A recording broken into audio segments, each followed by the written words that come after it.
네, 안녕하십니까. 대외경제정책연구원 원장 김웅종입니다. 오늘 바쁘신 와중에도 2021년 하반기 기자간담회에 참석해 주신 여러분들께 감사드립니다. 앞서 얘기한 대로 오늘 기자간담회는 대면과 이 브리핑으로 동시에 진행되도록 하겠습니다. 코로나19 팬데믹이 인류에 남긴 기억은 오래 지속될 것 같습니다. 우리는 그런 역사적 전환기에 조금 서 있습니다. 생활 패턴이 크게 바뀌었고 과거에는 높은 비용 장벽으로 실행에 옮겨보지 못했던 일들을 시도하고 있습니다. 화상회의라든가 그리고 재택근무, 온라인 주문 이런 것이 보편화되었습니다. 이 과정에서 늘어난 비용을 배분할 수 있었고 관련 일자리의 변화도 크게 나타났습니다. 일부 지역에서는 전면 봉쇄를 겪으면서 인프라 개선에 대한 필요성도 절감하였습니다. 이렇게 각인된 경험은 이후 생활 방식에 구조적인 변화를 가져올 것입니다. 그리고 정부는 새로운 정책으로 변화의 동력을 가속화할 것입니다. 각 국가가 자기들 상황에 맞는 독자적인 변화도 있겠습니다만은 팬데믹 이후에 변화된 인식은 인류 공동의 변화 노력을 가져오기도 합니다. 변화된 삶의 방식을 뒷받침하는 디지털 전환, 환경에 대한 관심, 특히 기후변화 문제에 대응하는 그린 전환에 정부 재정이 마중물 역할을 감당할 것으로 보입니다. 지난 5월에 이 자리에서 저는 그 세계 경제 성장의 키워드로 불균등, 차별적 이런 말을 했습니다. 불균등 회복의 확산과 차별적 정책 경로를 제시한 바 있죠. 백신 보급과 정책 여력의 격차로 국가별 회복 양상이 달라지고 정책 정상화의 경로도 차별화될 것으로 보았습니다. 지금 와서 돌이켜보면 신흥국에서 백신 보급은 여전히 큰 도전 과제로 남아 있습니다. 델타 변이 확산과 함께 글로벌 공급망이 곳곳에서 마찰이 일어나고 있습니다. 소재와 부품 생산이 중단되고 운송이 지체되고 있습니다. 세계 전체가 그러고 있습니다. 지금 소비와 투자가 점차 회복되는 가운데 공급망의 병목이 인플레이션을 촉발하고 있어서 빠르게 상승한 자산 가격에 영향을 미칠 수 있는 금리 인상에 대한 우려 또는 기대가 제기되고 있습니다. 오늘 발표하는 저희 KF 2022년 세계 경제 전망에 따르면 세계 경제는 올해 5.9% 성장하는 데 이어 내년에는 4.6% 성장할 것으로 예상됩니다. 5.9%는 지난번에 성장 예상한 것 그대로입니다. 변한 것이 없습니다. 2022년 성장률은 지난 5월 전망치 4.3에 비해서는 0.3%포인트 상향 조정되었습니다. 전체적으로 보아서 선진국이 주도하는 회복세가 유지되겠으나 신흥국은 여전히 팬데믹 불확실성에 노출이 큽니다. 이 시점에서 세계 경제 성장 키워드는 글로벌 대전환이라고 말씀드리고자 합니다. 팬데믹이 3년차에 접어들면서 위드 코로나를 시도하는 나라들이 점점 늘어나고 있습니다. 정상화라고는 하지만 아마도 팬데믹 이전과는 큰 차이가 있을 것입니다. 생활 양식의 변화와 함께 글로벌 스케일에서 디지털 전환과 그린 전환을 위한 정책들이 추진되고 있습니다. 2022년부터는 이러한 글로벌 대전환이 가시화되는 경로를 밟을 것으로 예상됩니다. 경제적으로 보면 인적 물적 인프라 구축을 향해 거대한 투자가 진행될 예정입니다. 대전환을 위한 투자에 기대가 크고 글로벌 경제에 활력을 불어넣고 있습니다. 하지만 큰 충격 이후에 큰 변화이기 때문에 그만큼 예상치 못한 상황들이 발생할 수 있습니다. 대전환의 불확실성이 크다고 할 수 있습니다. 먼저 예산 제약의 문제를 생각해 볼 수 있습니다. 애초에 비용 장벽이 높았던 터라 정부 재정이 초기 전환 비용에 도움이 될 수는 있었으나 새로운 분야에 대한 생산성 확보가 적절한 시기에 충분히 이루어질 수 있는지 여기에 대한 불확실성이 큽니다. 이러한 불확실성으로 정부 예산 확보에 어려움이 생길 수도 있습니다. 두 번째, 정책 환경 변화에 대한 적응 지연과 병목이 생기는 문제를 생각해 볼 수 있습니다. 중국에서 발생한 전력난과 같이 새로운 정책이 의도치 않은 결과를 가져오는 경우가 종종 발생합니다. 꼼꼼한 정책 설계와 시행이 필요합니다. 세 번째는 불확실한 국제 공조 환경입니다. 기후 대응과 같은 대전환의 주요 의제들을 추진하기 위해서는 글로벌 경제에서 가장 약한 고리를 보호하는 연대와 협력이 절실하지만 모두를 아우르는 국제적 리더십이 약한 상황입니다. 미중 갈등이 지속되는 상황에서 미국의 중간 선거도 예정되어 있어서 2022년에 대전환을 위한 추동력 유지가 가능할지 이것이 불확실합니다. 다행히 오늘 보면 그 글래스고우에서 미국과 중국이 기후변화와 관련해서 큰 틀에서 합의를 했다고 하는 그런 소식이 들려왔습니다. 이러한 그 좀 긍정적인 국제 협력이 좀 더 더욱더 가속화될 것으로 되어야 한다고 봅니다. 코로나19 팬데믹의 진행에도 우리 경제의 수출이 급증한 것에서도 나타나듯이 우리 경제는 대외 환경 변화에 많은 영향을 받습니다. 글로벌 대전환이 진행되는 가운데 앞서 말씀드린 주요 리스크 요인에 잘 대비해서 우리 경제 회복과 구조 개혁을 이루어 나가도록 하겠습니다. 보다 자세한 내용은 이어지는 발표를 통해 들어보고 질의응답을 진행하도록 하겠습니다. 감사합니다. 네, 안녕하십니까. 대외경제정책연구원 국제거시금융실장 안성배입니다. 2022년 세계경제 전망을 발표하도록 하겠습니다. 목차는 다음과 같습니다. 전망 개관입니다. 올해 2022년 세계경제는 5.9% 성장한 후 내년 2022년 4.6% 성장하며 회복세를 이어갈 전망입니다. 2022년 성장률 전망치를 국가별로 살펴보면 미국이 3.8%, 유로 지역 4.6%, 일본 3.3%, 중국 5.5%, 인도 7.9%, 아세안 5개국 5.2%, 러시아 2.9%, 브라질 1.5%입니다.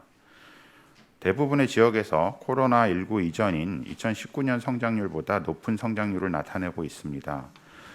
올해 기저효과로 높은 성장률을 기록하긴 했지만 내년에도 여전히 회복 과정이 진행될 것이라는 것을 의미합니다. 중국의 경우에는 2019년 성장률보다 내년 성장률이 조금 낮을 것으로 전망됩니다. 정책 기조의 변화와 미중 갈등이 주요 원인입니다. 일부 지역의 경우 올해 2021년보다 내년 2022년 성장률이 더 높을 것으로 전망됩니다. 일본과 아세안 5개국이 그렇습니다. 다음 페이지입니다. 지난 5월 발표했던 전망치와 비교해서 말씀드리겠습니다. 그림에서 푸른색 계열이 2021년 성장률 전망치고 붉은색 계열이 2022년 성장률 전망치입니다. 작은 숫자는 지난 5월에 발표했던 전망치이고 큰 숫자는 이번에 업데이트된 전망치입니다. 먼저 올해 2022년 성장률 전망치를 지역별로 살펴보겠습니다. 올해가 다 지나가고는 있지만 전 세계적으로 보면 아직도 코로나19 팬데믹이 진행되는 상황이라 현재 상황을 조금 자세히 살펴봐야 할 필요가 있겠습니다. 세계 경제 성장률은 5.9%로 지난 5월 발표치와 같습니다. 미국은 지난 5월 발표치 6.6%에서 이번 5.9%로 0.7%포인트 하향 조정했습니다. 델타 변이의 영향이 있는데 무엇보다 고용의 개선이 생각보다 더딘 상황입니다. 유로 지역은 4.4%에서 5.0%로 0.6%포인트 상향 조정했습니다. 미국과는 다르게 고용 회복이 순조롭게 진행되면서 실업률이 코로나19 팬데믹 이전에 근접하고 있습니다. 일본은 3.0%에서 2.4%로 0.6%포인트 하향 조정했습니다. 도쿄올림픽 이후 코로나 재확산이 일어나면서 회복세가 크게 둔화되었습니다. 중국은 8.6%에서 8.1%로 0.5%포인트 하향 조정했습니다. 정책 기조의 변화와 함께 강도 높은 규제가 도입된 영향입니다. 인도는 9.0%에서 8.8%로 0.2%포인트 하향 조정했습니다. 크게 다르지 않은 모습입니다. 아세안 5개국은 4.1%에서 3.1%로 1%포인트 하향 조정했습니다. 지난 5월 전망에서 이 지역의 코로나 재확산으로 회복 둔화를 전망했었는데 생각보다 상황이 더욱 심각했습니다. 러시아는 3.3%에서 4.7%로 1.4%포인트 상향 조정했습니다. 국제 유가가 상승하는 가운데 견조한 소비가 일어나고 있습니다. 브라질도 3%에서 5%로 2%포인트 상향 조정했습니다. 하반기 들어서며 코로나19 확산세가 둔화되었고 자원 가격이 상승한 영향을 받았습니다. 내년 2022년 성장률을 살펴보도록 하겠습니다. 2022년 세계 경제 성장률은 4.3%에서 4.6%로 지난 5월 4.3%에서 이번 4.6%로 0.3%포인트 상향 조정했습니다. 대체적으로 보시면 왼쪽에 있는 미국, 유럽, 일본 등 선진국의 성장률 상향 조정이 눈에 띕니다. 팬데믹 위기 이후에 회복 과정에서 재정을 통한 경기 부양이 큰 역할을 담당했습니다. 정책 여력이 있는 선진국이 이번 경기 회복을 주도하고 있습니다. 내년에도 비슷한 상황이 지속될 것으로 보입니다. 국가별 상황은 뒤쪽에서 다시 설명드리도록 하겠습니다. 다음 페이지입니다. 전망 시점에 따른 주요 기관의 전망치 변화입니다. KF 전망치는 저희가 지금 전망한 올해 5.9%, 내년 4.6%는 9월에 발표한 OECD 전망치보다는 조금 높고 10월에 발표한 IMF 전망치보다는 다소 낮은 수준입니다. 다음 페이지입니다. 주요국의 경제 성장률 추이를 보겠습니다. 왼쪽에는 선진국, 오른쪽은 신흥국 이렇게 나누어서 전년 동기 대비 성장률을 나타냈습니다. 분기별 성장률이고요. 전년 동기 대비 성장률입니다.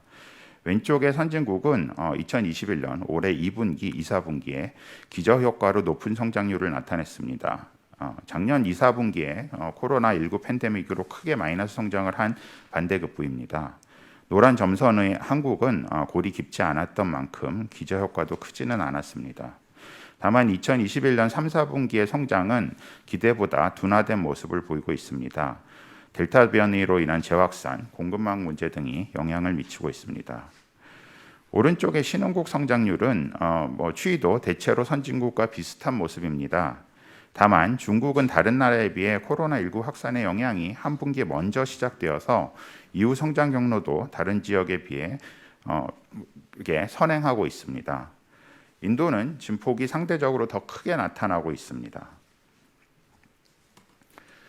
다음 페이지입니다. 코로나19의 전개 상황입니다. 11월 8일에 누적 확진자는 전 세계 누적 확진자는 2억 5천만 명을 넘어섰습니다. 누적 사망자도 500만 명을 넘어섰습니다. 여기서 빨간 선이 지난 2주 동안 14일 평균 일일 확진자 숫자이고요. 파란 막대는 일일 사망자입니다. 세로축은 그 눈금마다 10배씩 늘어나는 것으로 지금 표시가 되어 있습니다. 최근의 상황을 보시면 유로 지역 그리고 중국 그리고 러시아에서 확산세가 강화되고 있는 그런 모습을 보실 수가 있습니다. 다음 페이지입니다. 다음 페이지는 백신 보급 현황을 그렸습니다. 백신 보급을 보면 선진국과 신흥국 사이의 차이가 눈에 띕니다. 녹색으로 나타나 있는 것이 인구 대비 접종 완료자 비율이고요. 회색은 1차 접종자 비율입니다. 미국과 유로 지역은 그 접종 완료자 비율이 60%를 넘어서면서 서서히 둔화되고 있는 모습이고요. 아세안 5개국의 경우에 접종 완료자 비율이 아직 30%에 머물고 있습니다. 다음 페이지입니다. 세계 경제 성장의 리스크 요인에 대해서 좀 말씀을 드리도록 하겠습니다. 앞서 원장님이 말씀하셨던 것과 같이 저희가 작년 11월에는 이 자리에서 예방과 재활의 모색이라는 키워드를 제시를 했었고요.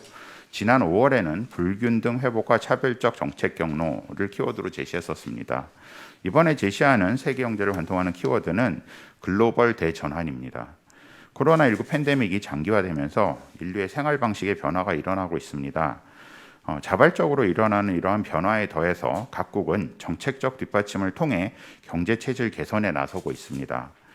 지난 경험을 보면 이런 큰 위기가 올 때마다 위기 이후 경제 체질 개선에 노력을 계속 해왔던 것을 어느 국가나 해왔던 것을 알 수 있습니다.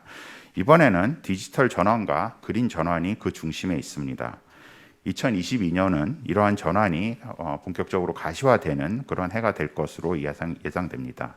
하지만 대전환을 위한 대규모 정책을 시행하다 보면 예상치 못한 효과가 나타날 수도 있습니다. 크게 세 가지의 리스크 요인을 생각해 볼 수 있겠습니다. 첫째, 대전환 비용 부담에 필요한 정부의 예산 제약입니다. 구조 개선을 위해서 각국은 인적, 물적 인프라에 장기 투자 계획을 세우고 있습니다. 여기에는 각국 정부의 대규모 선제적 투자가 앞으로도 수년간 지속되어야 합니다. 하지만 팬데믹 대응을 위해 이미 집행된 재정 지출의 규모가 상당하기 때문에 향후 투자를 위한 예산 확보가 어려울 수 있겠습니다. 위기 이후 정상화 시점이 가시화되면 지속적 재정 지출에 대한 우려가 높아지면서 구조 변화에 대한 소극적 대응으로 기조 변화가 나타날 수 있습니다. 둘째, 갑작스러운 정책 환경 변화에 경제가 적응하는 시간이 필요한데 이러한 적응이 지연되고 병목 현상이 일어날 수 있습니다. 이미 녹색 전환 정책에 따른 에너지 부분의 마찰이 발생하는 모습이 중국 그리고 유럽 등에서 나타났습니다. 물론 이러한 마찰은 시간이 지나면서 해결되겠지만 정책 변화에 대한 적응 경로가 예상대로 이루어지지 않을 수 있습니다. 일반적으로 규제의 풍선 효과라고 말하는 부작용이 일어날 수 있는데요. 새로운 정책과 규제에 대해 민간 부분의 우회 시도가 빈번히 일어날 것으로 예상됩니다. 세 번째로는 국제 공조의 불확실성입니다. 글로벌 대전환을 위한 재원 확보 문제는 일개 국가의 문제가 아닐 것입니다. 세수 확대를 위한 노력이 필요할 것인데 이것이 한 나라에서 결정한다고 해서 되는 게 아니고 글로벌한 공동의 노력이 필요할 것입니다.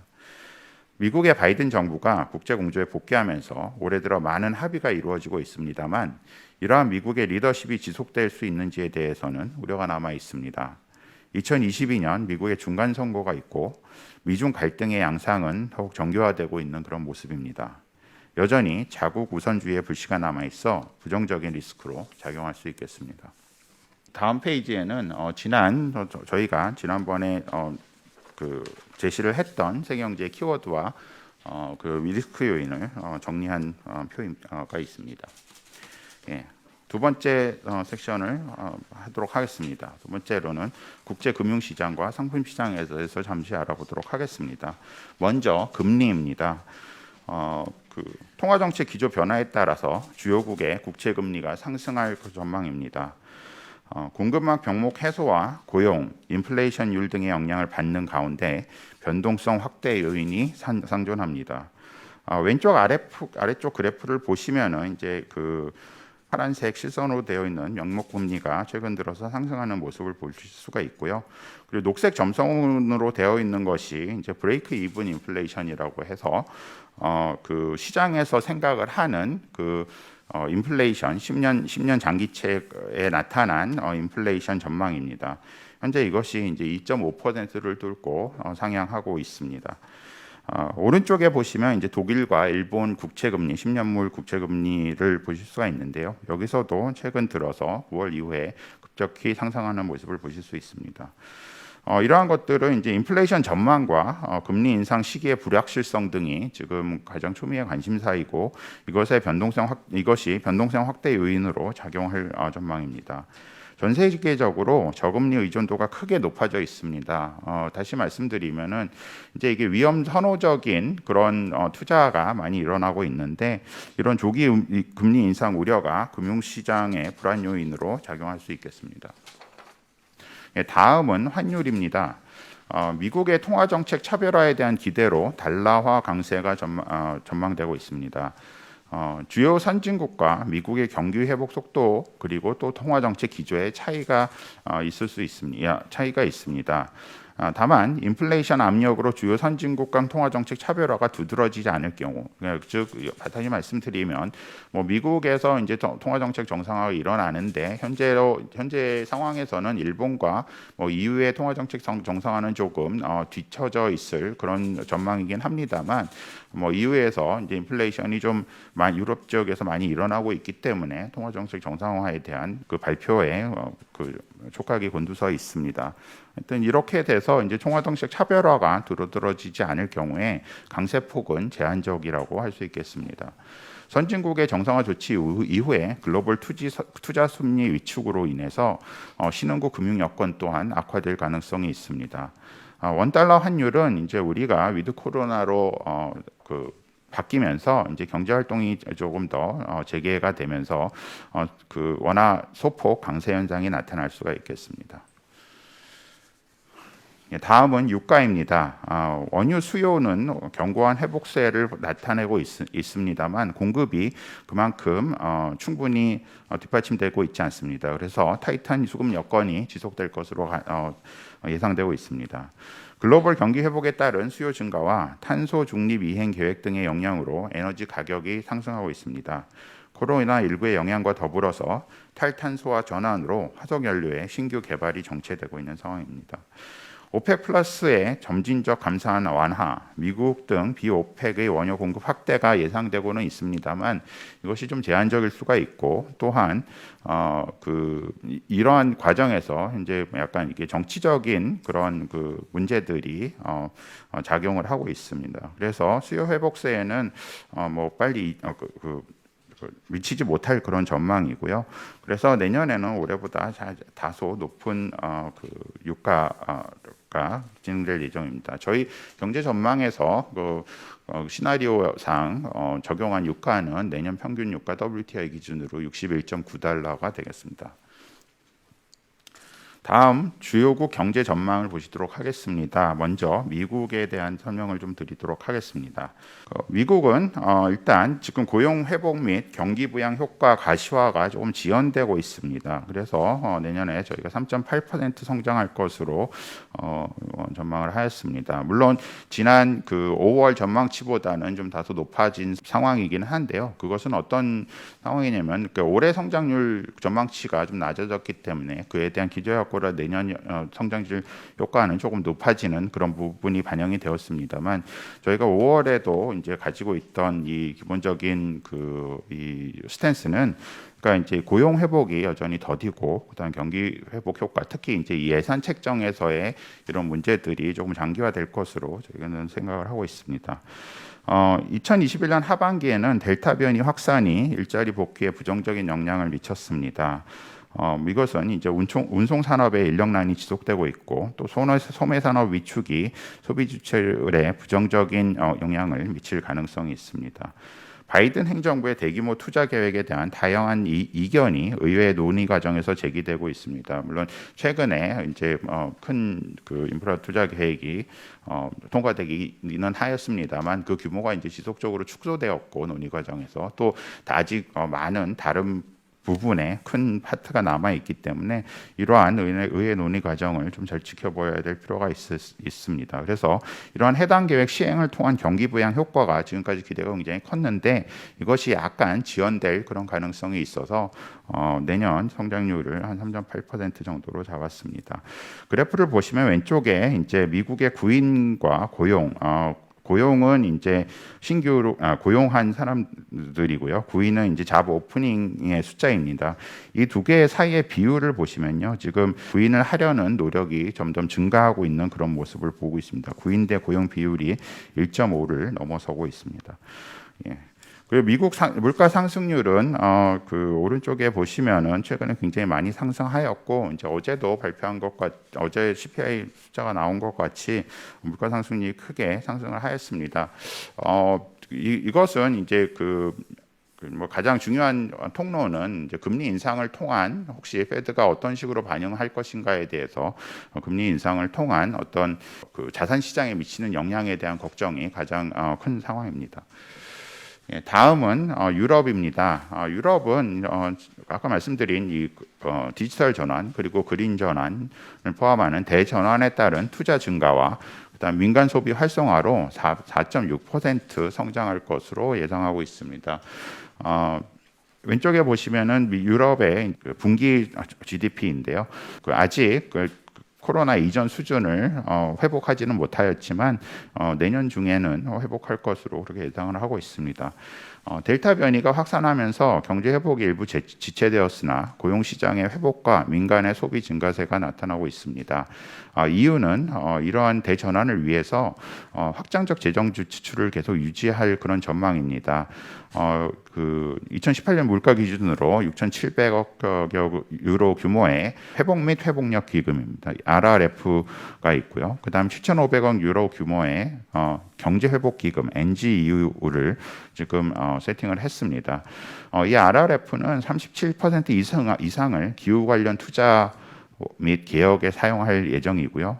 또 20% 이상을 디지털 전환을 위해서 지출할 예정입니다. 다음은 일본입니다.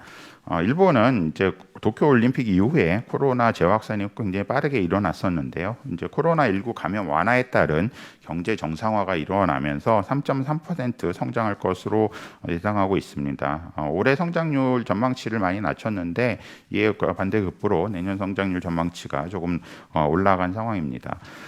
방역 규제의 단계적 완화와 소비 관광 지원책 재개로 대면 서비스업 중심의 소비 회복이 가속화될 그런 전망입니다.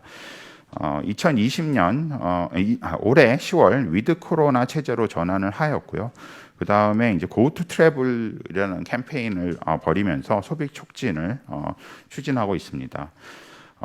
그 일본도 우리와 같이 이제 수출이 기업의 이제 그 수익성이 매우 좋아진 상황입니다. 제조업 중심의 기업 수익이 개선되어서 설비 투자 확대가 예상되고 있고요. 특히 그 디지털 관련 수요 증가에 따라서 IT 업종 투자가 지속되는 가운데 ESG 등 신성장 산업 관련 투자 수요가 확대될 전망입니다. 왼쪽에 보시면 이제 일본의 온라인 구매 행위에 대한 것들이 나타나고 있습니다. 그 코로나 이후에 지금 인터넷을 통해서 쇼핑한 세대 수가 많이 증가를 하였고요. 그러니까 일본은 사실 디지털 전환이 조금 다른 뭐 한국이나 뭐 중국 이 동아시아의 다른 국가에 비해서 좀 뒤처져 있는 그런 상황이었는데 이러한 인식의 변화가 나타나고 이에 따라서 관련 투자가 늘어나는 그런 전망입니다. 다음은 중국입니다. 중국은 여러분이 아시다시피 정부 규제가 강화되어서 그런 규제 강화로 성장률이 일부 좀 낮아지기는 하였지만 정부가 목표로 하는 이제 안정된 경기 정상화를 이룰 것으로 예상이 되고요. 내년에 5.5% 성장할 것으로 예상됩니다. 정부 규제 강화에 따른 소비 투자 위축의 영향으로 2021년 하반기 성장률이 시장 예상치를 좀 하회하였습니다. 크게 보면 시진핑 정부가 제시하고 있는 공동 부유의 실현 그리고 중국식 사회주의로의 회귀를 위한 조치들이 도입된 것으로 볼 수가 있는데요. 반독점 규제 및 사교육, 게임, 엔터테인먼트 등 산업 규제가 진행되었고 그 다음에 또 과도한 에너지 구조 전환, 그러니까 에너지 구조 전환을 좀 빠르게 추진을 하면서 발생하는 어떤 전력난 문제 또 부동산 기업의 잠재적 디폴트 리스크 이런 것들이 남아 있습니다. 다음은 인도입니다. 인도는 이제 백신 접종 인구가 확대되면서 되고 또 글로벌 경기 회복 등이 예상되면서 7.9% 성장할 것으로 예상되고 있습니다. 주요 수출 품목의 수요 확대와 그러니까 기본적으로 이제 내수 농업 기반의 그 내수가 잘 다져져 있는 가운데 주요 수출 품목 수요 확대와 그 수출 시장 다변화로 수출 증가세가 나타나고 있습니다. 모디 정부가 추구하고 있는 이제 제조업 강화 전략들이 지금 효과를 좀 보고 있는 것으로 그렇게 나타나고 있습니다. 그리고 또한 이제 납부한 인프라 개발 자금 조달을 목적으로 국영 자산을 민영화하는 그런 정책을 추진하고 있습니다. 다음은 러시아입니다. 민간 소비 회복과 견조한 국제 유가로 2.9% 성장합니다. 지금 보시는 러시아와 이제 뒤에 이제 브라질은 자원 수출국으로서 자원 가격이 상승할 때 경제 성장률이 상승하는 것을 일반적으로 그런 패턴이 나타나고 있습니다. 현재 국제 유가가 많이 상승한 상황으로 그래서 이제 하반기에 성장률이 많이 좋아졌고 그것이 내년에도 어느 정도 이어질 것으로 생각하고 있습니다. 다만 이제 민간 소비의 빠른 회복세로 그리고 이제 국제 공급망 정도의 문제 같은 것으로 물가 상승률이 상당히 높아졌습니다. 그동안의 목표치인 4%를 상회하면서 기준금리를 계속 인상을 하였습니다. 올해 들어서 오른쪽 그래프에 보시면 기준금리가 상당히 많이 올라간 것을 볼 수가 있습니다.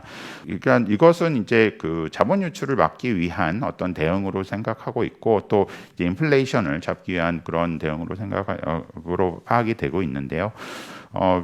향후의 리스크 요인으로 보시면 인플레이션 및 금융시장 불안으로 추가 금리 인상의 가능성이 굉장히 높고요. 그 다음에 미러 갈등, 그런 서방 세계와의 갈등이 지속 혹은 또 고조될 그런 가능성이 있습니다. 그다음 백신 접종이 지연되고 있는데 앞에서 보신 바와 같이 러시아의 백신 접종률이 조금 낮은 상황입니다. 그것이 하방 리스크로 작용할 수 있겠습니다. 예, 마지막으로 브라질입니다. 브라질은 러시아와 마찬가지로 오른쪽 그래프에 보시면 기준금리를 올해 빠르게 인상하였습니다.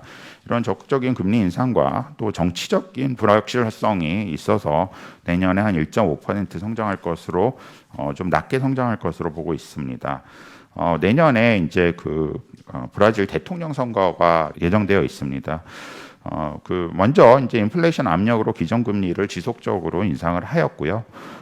그리고 이게 지금 중앙은행의 목표치가 2.25에서 5.25% 사이에 있는데 현재 이것을 물가 상승률이 크게 상회하고 있습니다. 거의 10%에 가까운 물가 상승률을 보이고 있습니다. 그리고 이제 재정 건전성 회복이 사실 브라질의 최우선 과제였습니다.